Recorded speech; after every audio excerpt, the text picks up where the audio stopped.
But between Black Friday and all the changes at UCF, I imagine your plate is full, pun intended. Yeah, that Black Friday football game feels a long time ago. So let's just get right into it then. Dillon Gabriel announced on social media on Saturday night, the day after the Black Friday game, that he wouldn't be returning to UCF. Did you get the feeling that something was up when he didn't play? I know that he was kind of preparing himself to get out there. Fans thought that he was ready to go. He didn't play. Do you think that the two had something to do with one another? Oh, absolutely. I mean, when Gus Malzahn said earlier in the week that he was sick for the past 2 days and it may be tough for him to play, that was just him covering for his player, and that's great and dandy. But you don't want to throw a player under the bus for no reason at all. Obviously, I don't think Dillon Gabriel woke up on Saturday and said, "Oh, I'm going to enter the transfer portal." I mean, his father, Garrett Gabriel, spoke to my colleague Matt Marshall. That interview is up at OrlandoSentinel.com, and he basically said it had been something on his mind, for the past 6 or 7 weeks. I don't think he made a decision the past week, or maybe he thought back and forth about it. But I think he definitely could have played. We saw him in pregame warm-ups the past 2 weeks. He looked totally fine. And it is what it is. But no, I do think him not playing was like, okay, we're not going to see him again. When did you start getting whispers? Was it about that 6-7 week ago mark? You just didn't really feel comfortable reporting that this was a done deal. I mean, until he announced it, we didn't really know for sure. But when did you confidently know in the back of your mind his time at UCF is up? I just can't really say anything yet.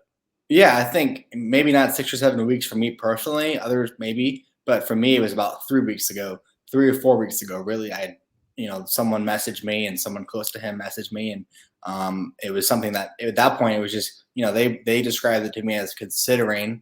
It's something that's on his mind, and when you think about it, I mean, personally, I know there's a lot of reasons why. There's a lot of, it's not just one main thing. I don't think personally.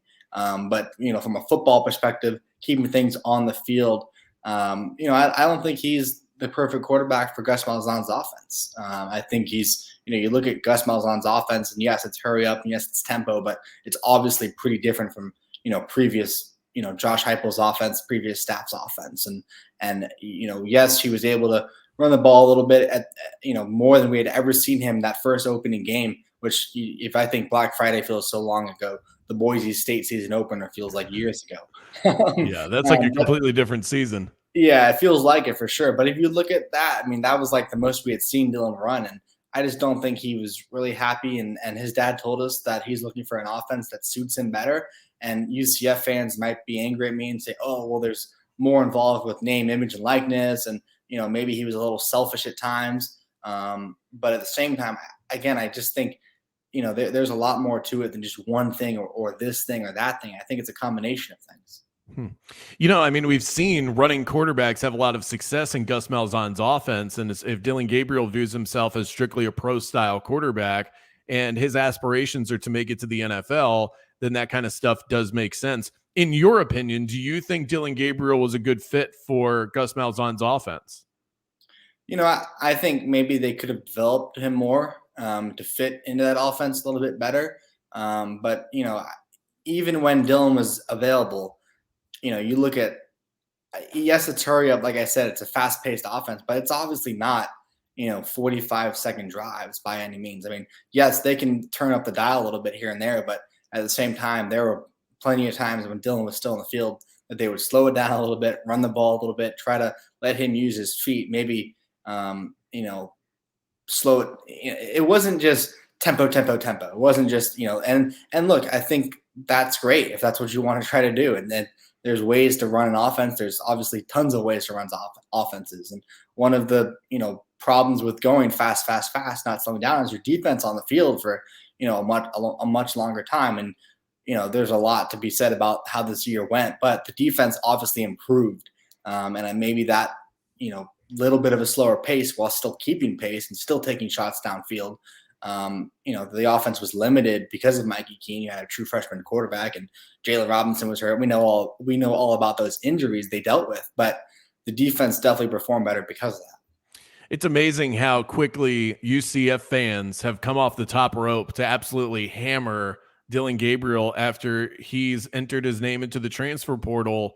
I think a lot of that is unfair, but based on what some people are saying, and it's, maybe it's rumor mongering, I don't know, but people are saying that he wasn't going about his business in the right way, that he wasn't behaving properly. You mentioned the word selfish behavior.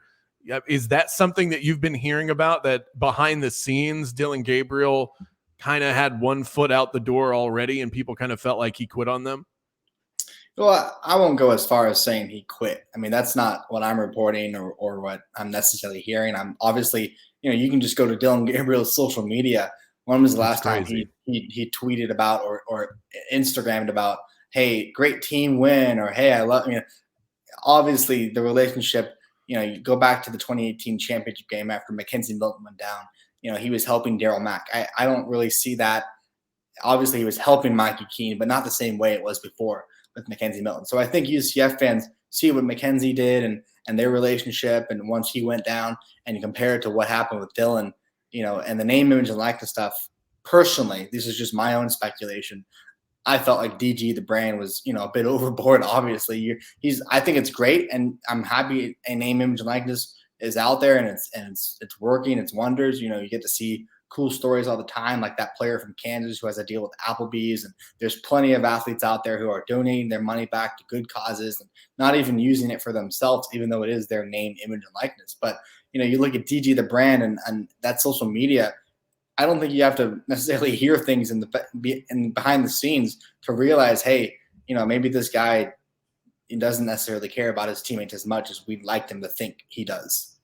So I want to read you one of the responses that I saw. You mentioned Dillon Gabriel's Twitter account, and I kind of chuckled because I went to his Twitter account not to see what he was tweeting, but to see what people were tweeting at him, and it's not pretty. This one person says, imagine being team captain, never winning a big game, going 0-2 against Tulsa, and thinking you have better opportunities ahead while engaging in self-promotion to the point of embarrassment. We don't need me, guys. Don't let the door hit you. And that was not just one person. No, That's just one person's wording. That seems to be the common response out there. I'm surprised, for one, that fans are reacting this way. Are you? Well, I think when you get, on message boards and posts from certain people, I'm not going to name names or things like that. There's a lot out there on social media, not just on message boards. But when there's a lot of NIL stuff, me guy, this, there's a lot of UCF fans. I don't think any of them would agree that George O'Leary would have handled name, image, and likeness that well. That would have been pretty funny to see. That would have been very when you comical. go from that for a decade to Dillon Gabriel, having DG the brand and his face on socks and T-shirts, it's a little bit of a different attitude for maybe older fans. I think maybe you look at younger fans who kind of are, it is what it is. But I know Mike Bianchi went in a different direction with his column that he wrote, saying that UCF fans should thank him. And, I don't know if I would go as far as saying that. It's definitely not the same way that UCF fans are reacting when Mackenzie Milton left by any means. There was no Mahalo Dillon Gabriel video pushed out by UCF. There, like I said, there's a lot of reasons why. I don't think it's just one thing, but I do think the name, image, and likeness stuff and maybe got to his head a little bit. But I see, he still goes down as one of the best quarterbacks in UCF history. Well, he's not Mackenzie Milton, but he's still one of the best that's ever played the position at UCF. Statistically, yeah, but name his best win. Maybe I would say Boise. I think I would say week 1. Boise State, most impressive. But go back beyond the season, maybe the Gasparilla Bowl over Marshall, Stanford earlier that same year. I mean, I think UCF fans, the Tulsa losses, okay, it is what it is. I think Tulsa just has UCF's number, and it wasn't too difficult to slow down Josh Heupel's offense when you just put 2 guys in the middle. They weren't using the middle of the field at all. And those losses, I mean, you go back to last season, that Memphis loss at the end. Well, it's hard when your quarterback, if you score 50 points or 49 points, you're probably going to think you're going to win the football game. But when your defense gives up almost 600 yards on average per game, it doesn't matter who your quarterback is. That's hard to win a football game that way. So, I think quarterbacks and their stats and their wins aren't all quarterback stats by any means. It's kind of an unfair thing we do to quarterbacks, whether they're winning or losing.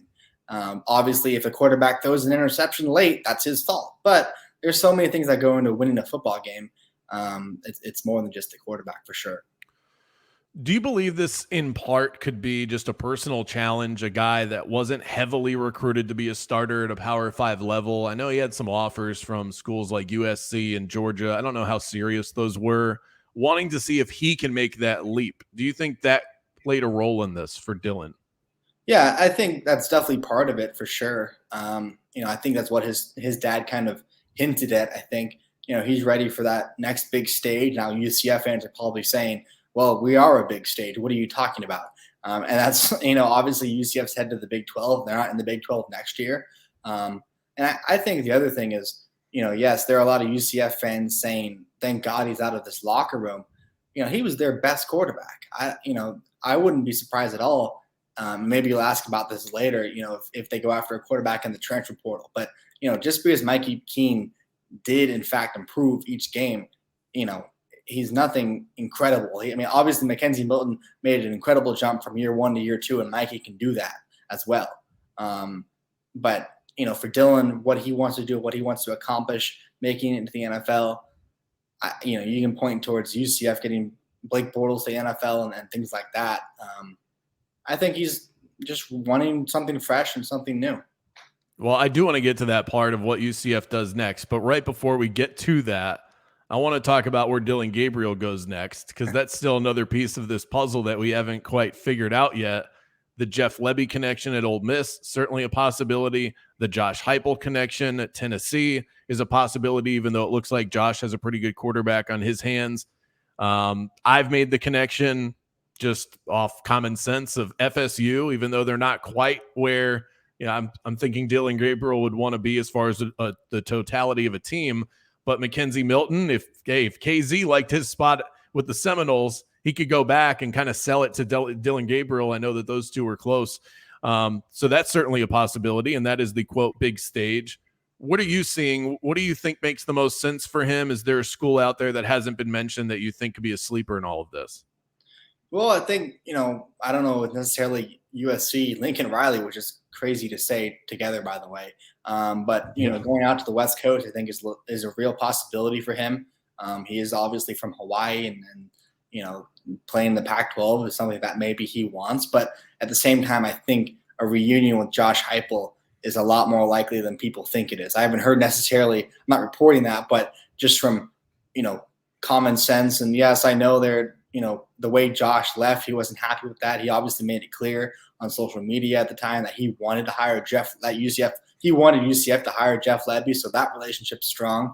And Matt Corral, declaring for the NFL is, Ole Miss needs a quarterback, and I think obviously Spencer Rattler is now in the portal as of this afternoon, but Dillon's still one of the top quarterbacks. So I think a lot of people are going to be interested in him. But I just think he's going to end up at 1 or 2, Ole Miss or Tennessee. And you mentioned Heupel's quarterback situation. He has a pretty good quarterback right now, so maybe that just doesn't work out, but we'll see. Yeah, I'm not sure Tennessee's the best fit, just given the fact that the opportunity might not be there, but definitely one that has to be on the short list of anybody trying to come up with what that next landing spot could be. What about UCF? We'll end with this. What is next? What's on the horizon for the UCF Knights? Mikey Keene still has an opportunity to be the Knights starter, but I wouldn't be surprised if Emory Jones hits the transfer portal. Spencer Rattler has already hit the transfer portal. Who knows where those guys end up? Do you think that those are names that UCF would look at? Is it even possible? I mean, I dream of the Rattler scenario, but I don't know if he's going to hunt for bigger fish. What do you see out there? Yeah, there's definitely, and I wrote about this. It's another article you can read at OrlandoSentinel.com. I wrote about this, the fact that, yeah, Mikey's the starter, and yes, he did improve every game, but obviously he wasn't, the best quarterback they've ever had by any means, or he has his issues. But at the same time, like I mentioned earlier, that development from year 1 to year 2 for Mackenzie Milton, he wasn't exactly all that special his freshman season either. So, developing Mikey, I think, is still a goal of this current staff. They have Thomas Castellanos, a true, a high school quarterback coming from Georgia, that he's been committed to Gus Malzahn and the Knights since March. FSU wanted him as a running back. So he's a really talented dual threat quarterback. And, this goes back to Dillon Gabriel maybe not being the perfect fit for Gus Malzahn's offense. I think Tommy is. I mean, he definitely is. He is, a few thousand passing yards, over 1,000 rushing yards. Almost as many as half his rushing yards of his rushing touchdowns of his passing touchdowns total. So he's definitely coming in this spring. He's enrolling early. I reported that in my story as well. And then, of course, you mentioned the transfer portal. There's a lot of quarterbacks, and there's going to be more quarterbacks and I wouldn't be surprised, even if Tommy comes in. You have Mikey, Tommy. I don't know exactly what Joey Gatewood's going to decide. Parker Navarro, while they did find room for him, he's obviously not a starting quarterback. Hasn't thrown the ball that much. Neither is Joey Gatewood. So I would not be surprised for them to go into the portal and grab someone. I'd be pretty surprised if it didn't happen, actually. So they'll take their time with it, and obviously, the more high caliber of a quarterback they can get, they can continue to be in the transfer portal and maybe go after some other positions. And Gus Malzahn has said, even last Monday, he said that they're going to go after, they view UCF as a top destination for the transfer portal. And I think Gus Malzahn's right. Absolutely, it is. And that's what UCF fans need to remember. It works both ways. Dillon leaves, but you have no idea what could be on the other side of that door. A lot of options out there. And if you need any updates, I highly recommend you follow along with everything that Jason Beede has going on at The Real Beede. And as he mentioned, OrlandoSentinel.com is where you can read all of the good stuff. Thanks so much, Jason. I appreciate your time. Absolutely. Thank you. Wonderful. And